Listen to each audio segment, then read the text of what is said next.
నా ముగ్గురు పిల్లలకి న్యాయం చేస్తలేరు. ఇప్పుడు ఇంతమంది మీడియాలో వచ్చారు, ఇంతమంది అందరూ పాటలు పాడుకుంటా ఎన్నో చప్పట్లు కొట్టుకుంటా నా భర్తను తీసుకుపోతారు.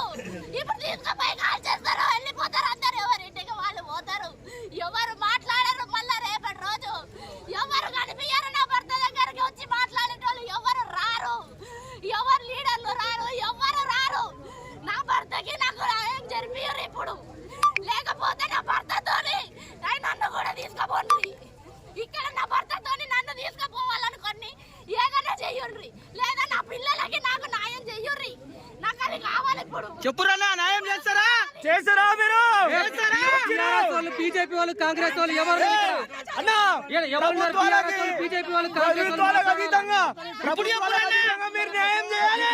వచ్చినట్టు కాదు, మీరు ఎవరి దాకా వచ్చినట్టు కాదు. ఇప్పుడు చెప్పుర్రి, ప్రభుత్వాలకు అతీతంగా మీరు న్యాయం చేయాలి అన్న. మీరు జేఏసీ నాయకులు వచ్చి బీసీ నాయకులు వచ్చారు. ఉదయం 7 గంటల నుంచి చూస్తున్నా. ఆ ముగ్గురు చిన్న పిల్లలకు ఒక్కొక్కరి పేరు మీద శంకర్ సార్ 50 వాళ్ళు ఫిక్స్డ్ డిపాజిట్ చేస్తా అన్నారు. ఒక్కొక్కరి పేరు మీద 25,000 రూపాయలు ఫిక్స్ చేస్తున్నా. రుద్ర సంకల్పంలో మీరు స్మారక సమితి తెలంగాణ గల్ఫ్ తెలంగాణ అప్పుడు తెలుసు అవసరం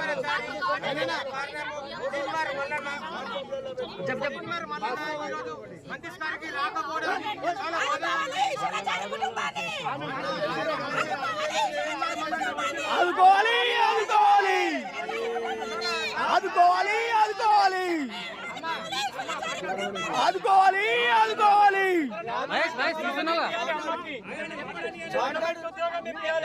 అన్న ఆగురా, మాట్లాడుతుంది.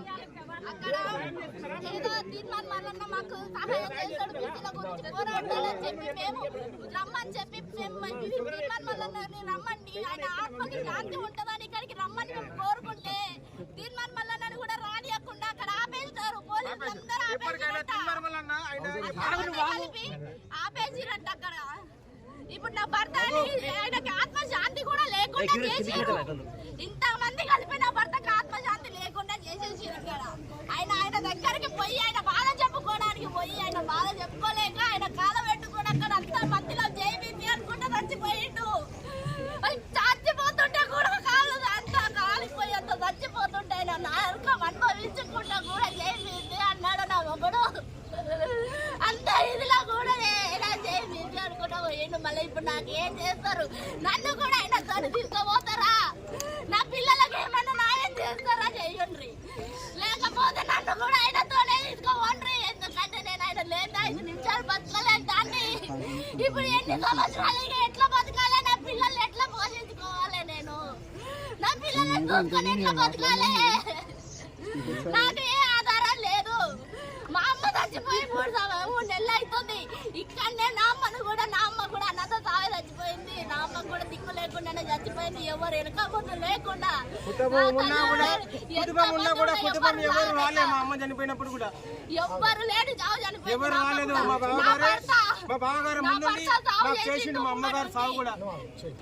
నా భర్త ముందు ఉండి నా అమ్మ సాగు చేసిండు. ఆ రోజు నా భర్త అందరి దగ్గర సాయం అడిగి నా భర్త నా అమ్మ సాగు చేసిండు. ఇప్పుడు నా అమ్మ దగ్గరికి ఆయన పోతున్నాడు. ముందు చాలా పెద్ద కాకపోతే మాకు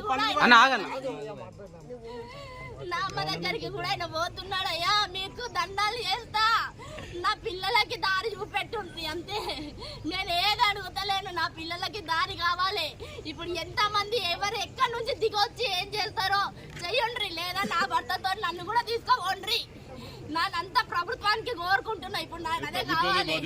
మినిస్టర్లు దిగొస్తారా, ఎమ్మెల్యేలు దిగొస్తారా, ఎంపీలు దిగొస్తారా, ఎవరు రేవంత్ రెడ్డి దిగొస్తాడా, కమిషనర్ల నుంచి ఎక్కడి నుంచి కేసీఆర్లు ఎవరెవరు దిగొస్తారో తెలియదు. ఎంత పెద్ద రాష్ట్రాలు ఉన్నాయో, ఎక్కడెక్కడ ఏమేమి ఉందో నాకు తెలియదు అయ్యా.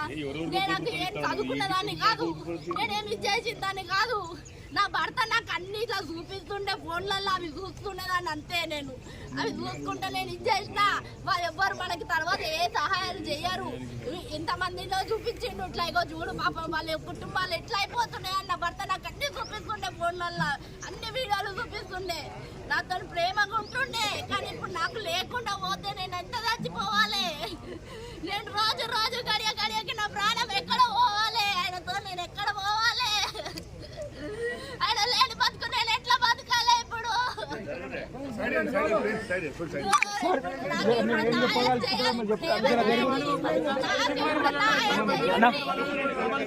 సార్ వచ్చిందమ్మా.